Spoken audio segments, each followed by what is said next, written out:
In the criminal justice system, The Sims handheld games are separated across many different platforms. The Game Boy Advance, the Nintendo DS, and PlayStation Portable are among the most notorious. These are their stories.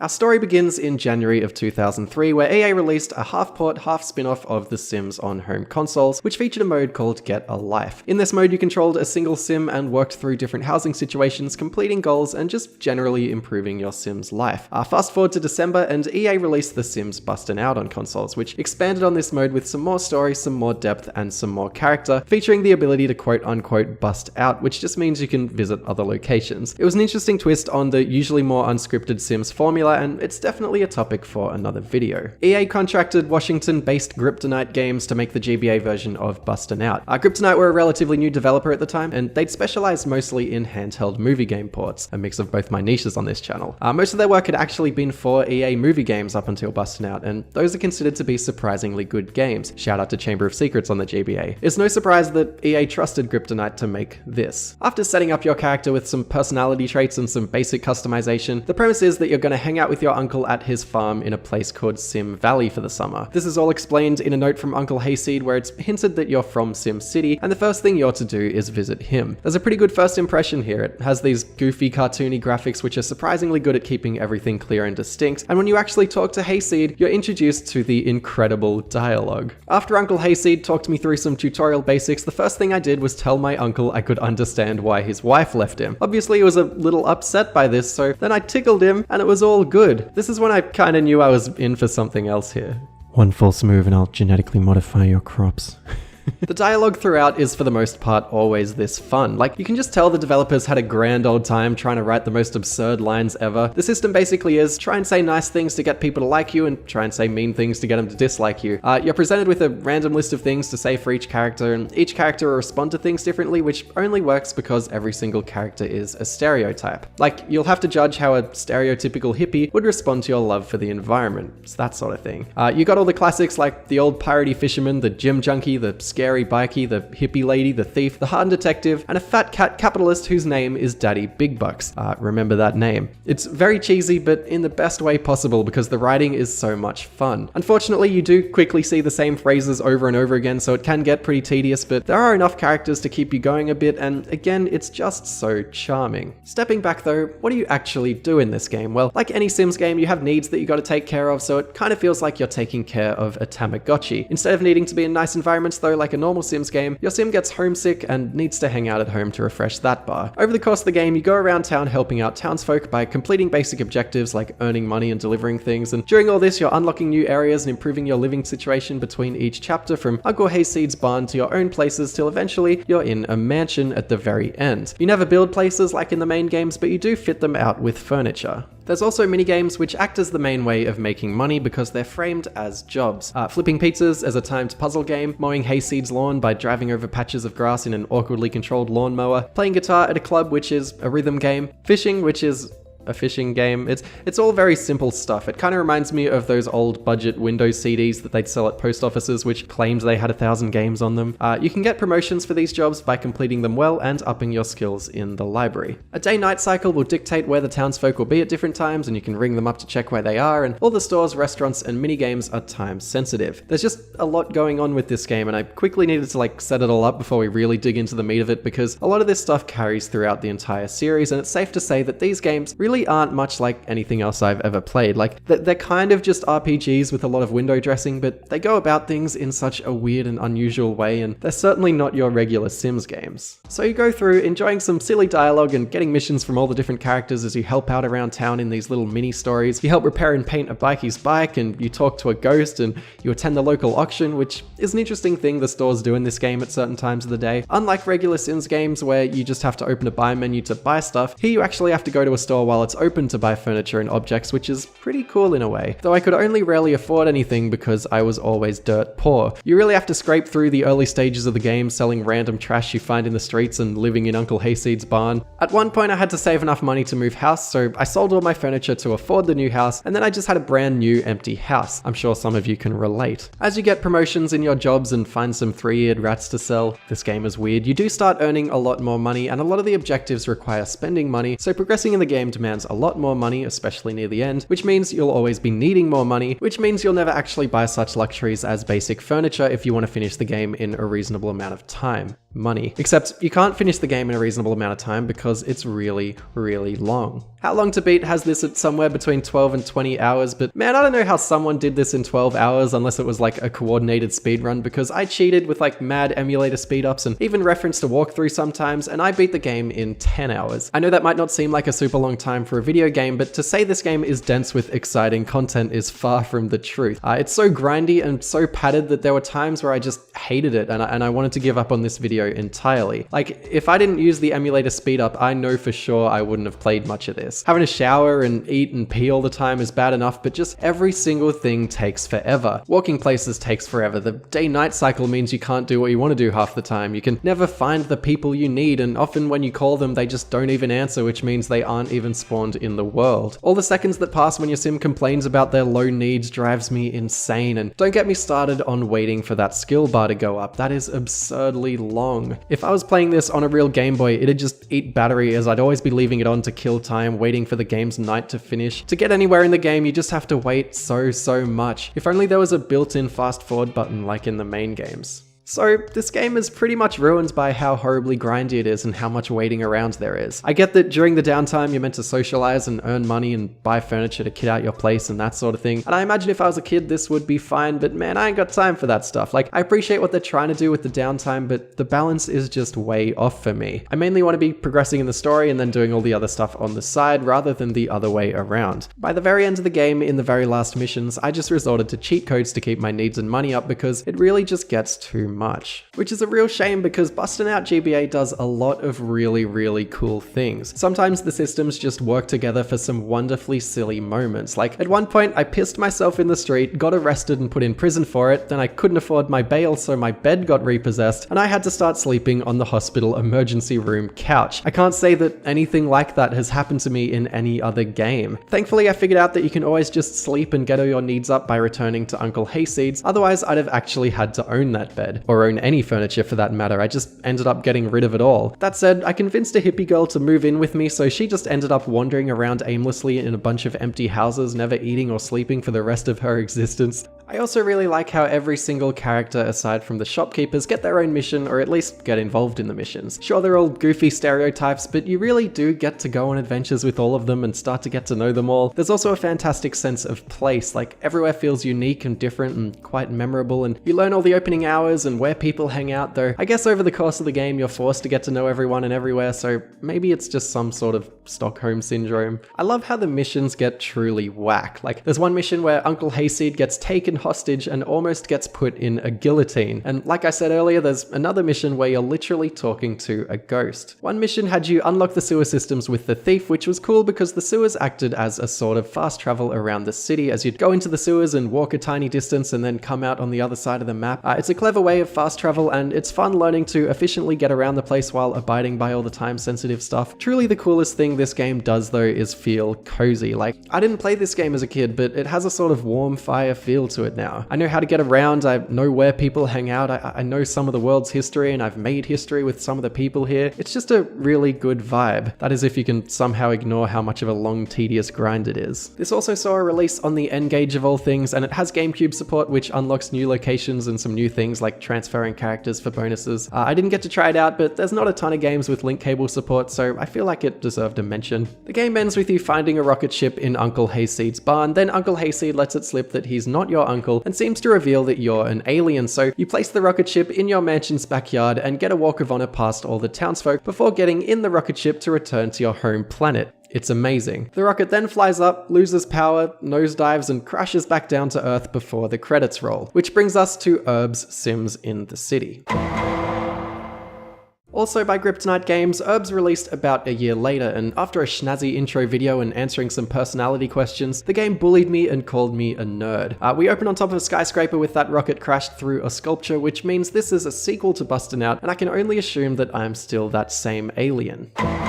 If you don't remember, Urbz was a bit of a stylistic Sims spin-off exclusively for consoles. It will continue the console-y single-player modes we'd seen so far, but in a very different way, as it was set in a city and was all about hanging out with different social cliques. Also, the Black Eyed Peas are in it, and they redid a bunch of their songs in Simlish, very early 2000s.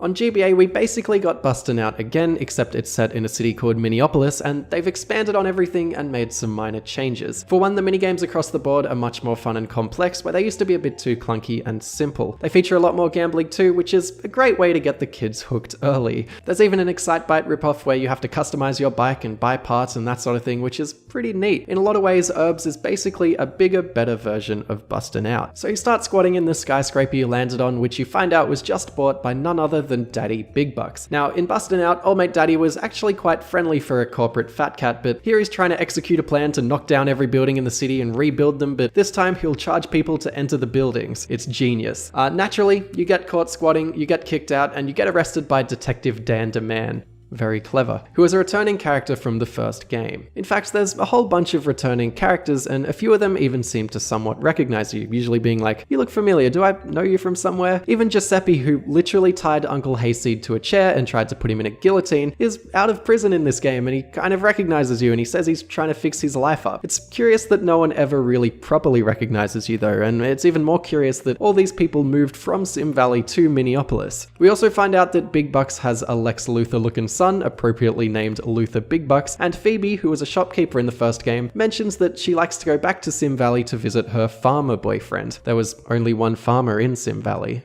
Anyway, after spending some time in prison for squatting, you're let out and set on your merry way to stop Daddy Big Bucks' plan. It's all very familiar, you start helping out the town members and getting to know what's going on, but it's nice to have that extra focus and main goal of stopping Big Bucks rather than just aimlessly doing favors. There are a few interesting changes here though compared to Bustin Out. For one, this game has cliques just like the main version of Urbz, and befriending the members of each clique will give you rewards like gifts and things called Zizzle beads, which you can use to spend on perks, and eventually you even unlock a clubhouse. I really like how property is handled this time. Instead of just linearly unlocking better houses and apartments like in Bustin Out, this time you're given the choice of where you want to live, and you can just walk up to a property you like, pay the down payment, and start renting. There's no Uncle Hayseed's house to leech off anymore, so you actually need to live in places you're renting, which really makes them feel much more homely. Except, as usual, I'm cheap, and I was basically living in that house from Fight Club. Rather than a sewer system to get around, you can instead equip a hoverboard that you carry around in your inventory, or drive a motorcycle which stays where you park it. The hoverboard was awful to control, but I really liked the motorcycle, which helped a lot with my complaints that getting around was too slow. I also really like the addition of the university.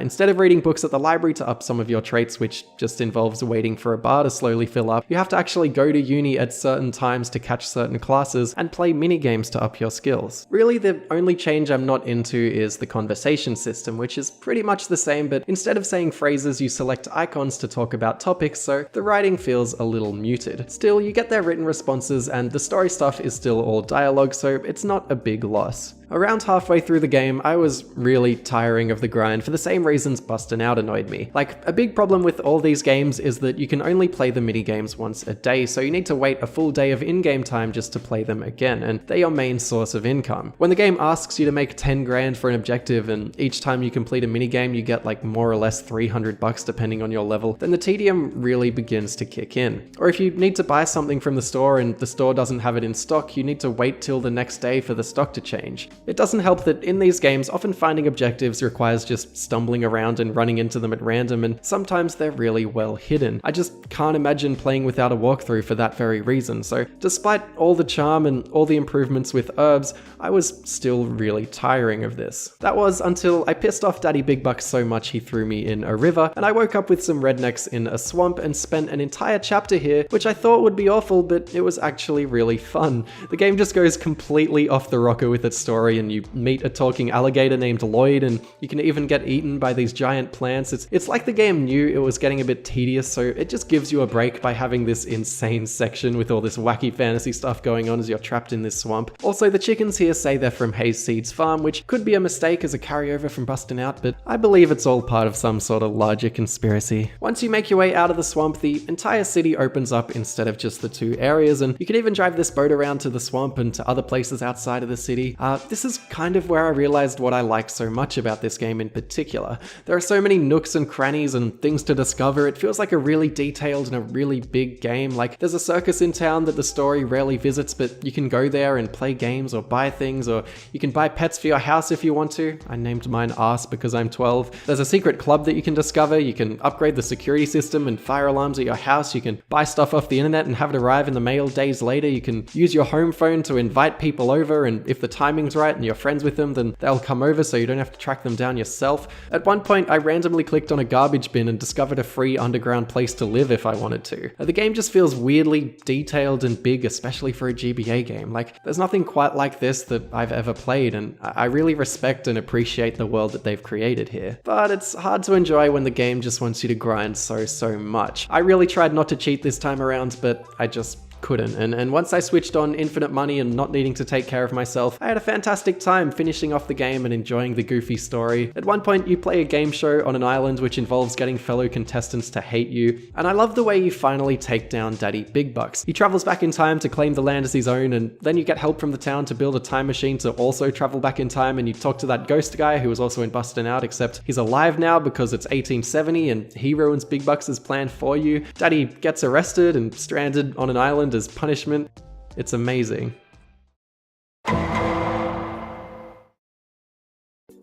If you thought the Urbz was a bit out there, then The Sims 2 on GBA is just peak video game absurdism. Don't be fooled by a more realistic graphic style and dimmed colors. This is the Saints Row 3 to the Urbz' Saints Row 2. Like any other of these games, you create a sim and give them a personality, but then you're thrust into the production of a TV show. None other than Daddy Big Bucks is producing a TV show set in The Sims 2's Strangetown. In fact, there's a lot of connections to the extended Sims universe here, including the Goth family, who was seen watching the TV show in the intro, but it's all a bit much for my little pinboard. Anyway, the premise is Daddy Big Bucks directs you around the town to play out TV episodes where no one else in the town knows that they're being filmed. It's kind of like The Truman Show, but in reverse. TV episodes can be thought of like chapters from the last games, but you can choose which order to do them in, assuming they're unlocked, and it's up to you to get the best ratings. You get better ratings by doing some side content and socializing in a certain way for each episode, which earns you rating points which you'll mainly spend on new social moves, which is a thing because the socializing system has been reworked again, and it's pretty bad here. You basically do what you did in Urbz by selecting social moves to get a better rapport with people, only now it's really slow between each move and there's no written reaction. But there's still a lot of dialogue in the game when it comes to story stuff, and this is where The Sims 2 shines brightest because man does it lean into its campy aesthetic. Each episode opens with a delightful sitcom intro and theme song, and occasionally Big Bucks will interrupt you for an ad break where you have to play a minigame, and the minigames are all really fun and goofy. I mean, I probably slightly prefer the one in Urbz, but these certainly have more character and are more amusing. What's best though is the actual stories here. There's one episode where the town is infested with rats and you gotta go speak to this rat king fella to find out what's going on, and there's another one where a lady in the town has a new perfume which makes all the men fall in love with her and delusionally fight each other for her love. There's even an alien invasion episode, and they all have goofy dialogue and funny plot twists and are supported by another cast of stereotypes with a mix of new and returning characters.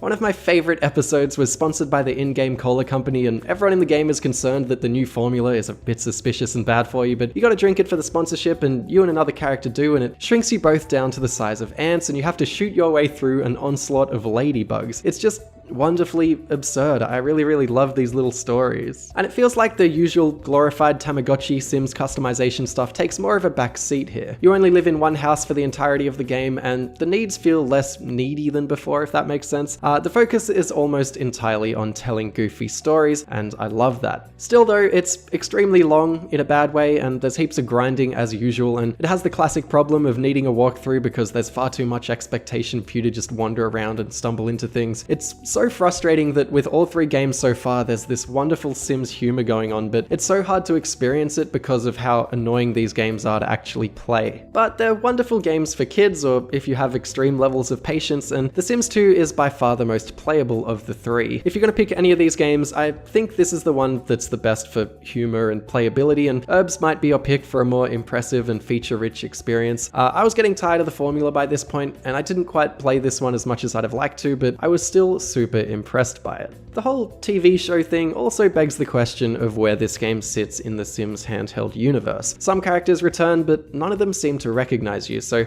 maybe you're someone else. Maybe this is an alternate universe, and if no one knows they're in a TV show, was I unknowingly in a TV show for the last two games? Was Daddy Big Bucks acting in his own TV production in the last two games? That would explain why he's been all over the shop and how he made it off that island at the end of Urbz. This game actually ends with Big Bucks getting taken away by aliens, and as far as I know, that's the last we see of Daddy Big Bucks. He's had an eventful tenure.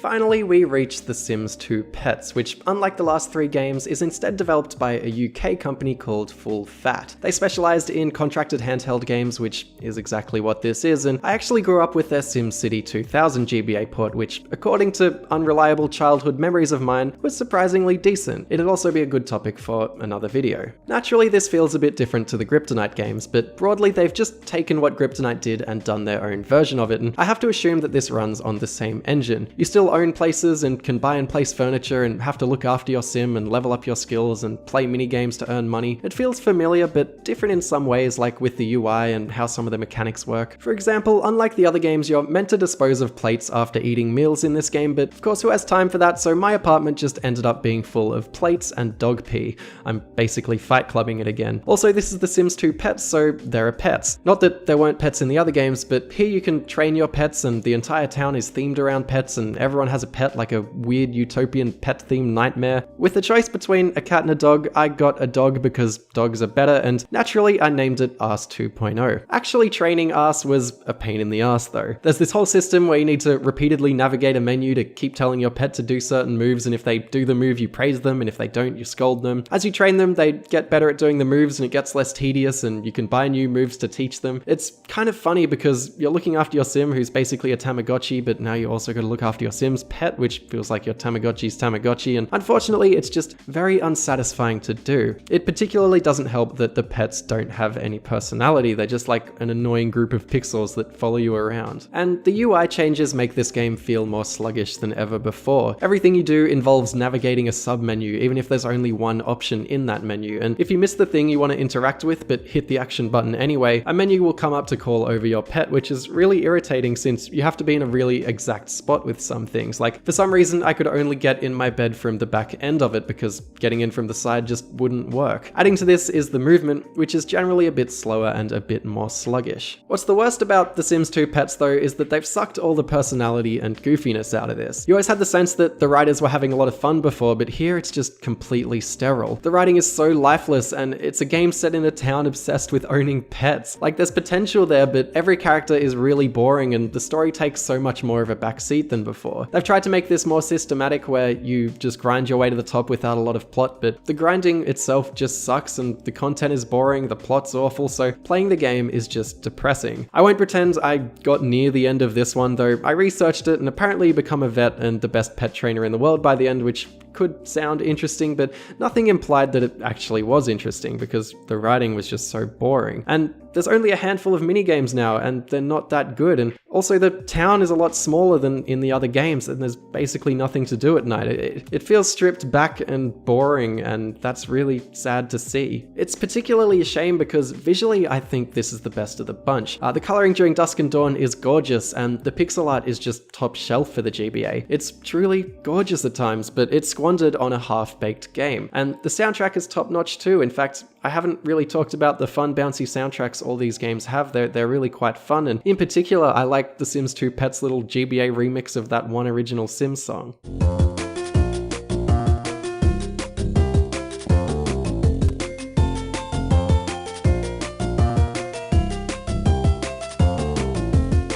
I also didn't mind the minigame-esque dialogue system here. Like, it was very easy, you just sort of selected emotes on this timeline thing to get happy or sad responses, but it was at least a lot more energetic than The Sims 2 was. I liked how it slowed down and made you pay attention when telling a joke or playing scissors, paper, rock as a little minigame. It's quite neat. But otherwise, I just couldn't bring myself to spend much more time with this one. Forgive me for spending less time with it in this video, but it's just too soulless to say anything more about. Still, it wouldn't have been a bad game as a kid, I don't think. Also, it doesn't seem to connect with any of the other games in any way as far as I can tell, so does it tie into the other games? Maybe it's a weird TV show produced by Daddy Big Bucks? Am I still an alien? What's the meaning of any of this? Why am I playing these games? Why do I play so many Cars games? Sims 2 DS when Mini? Why do I make YouTube videos? When will the suffering end? Who is Daddy Big Bucks? Mini, you there? Why is my next I'm gonna finally do that with Daddy Big Bucks? Why Mini, you there? Why do I love driving? I'm gonna finally do that. Why is my next so spend why do there is Tony is when will the suffering end? What's the meaning of any of this? Why am I playing these games? Why do I play so many Cars games? Sims 2 DS when Mini? These are their stories.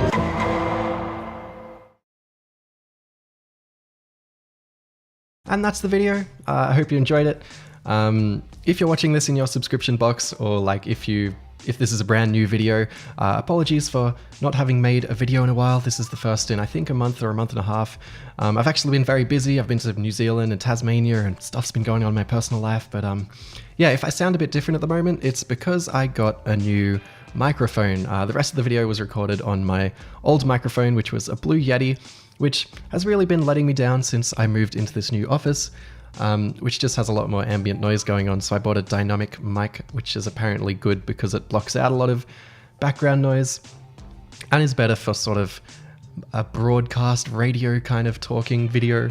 And I'm trying to fit out this room with more acoustics, but anyway, I'm rambling. This is the point where I thank all of you for watching, and I thank all of my patrons, and I especially thank my patrons Adam Beals, Analog Man, Caden the Dingo, Dad, Devin Grandal, Dominic Chikoki, Dump Truck Parked in My Driveway, Evil Chicken, Homer821, Labcat, Lucas Raysevic, Magnus Ikomo Stavik, Mattias Bayes, Maximilian Kunzman, May Aris, Mazaki, Minime's Disproportionately Sized Areolas, Mrs. Minime, Peaceful Kumquat, Renegade, Review Disney Planes, Steel Kristenberry, Tommy Carver, Chaplin, Trixie Emerson, Writing on Games, and Zindictive. Thank you all for watching. Look forward to the next video very soon, and take it easy.